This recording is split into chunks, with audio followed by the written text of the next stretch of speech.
Hi friends, very sad moment. ఈ సంఘటన కోల్కతాలో జరిగింది.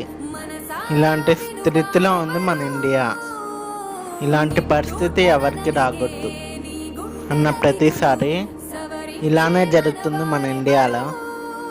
మన ఇంటి ఆడపిల్లలు బయటకు వెళ్ళొచ్చేదాకా నమ్మకం లేదు. ఒక నిర్భయగా, ఒక దశగా వాటికన్నా ఘోరంగా మారింది ఈ సంఘటన. మనము మనుషుల మధ్య బతుకుతున్నామా లేక మృగాల మధ్య బతుకుతున్నామా తేడా తెలియట్లేదు ఫ్రెండ్స్.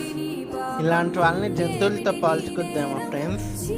అడవిలో ఉండే మృగాలు కూడా మెలిసి బతుకుతున్నాయి. అలనాటి రోజుల్లో మన అమ్మమ్మల కాలంలో ఆడబిడ్డను పుట్టనీయకుండా చంపేశారు. ఈ కాలంలో కూడా ఆడబిడ్డను బతకనియట్లేదు. ఇలా ఎందుకు జరుగుతుందో మీరే చెప్పండి. Okay friends.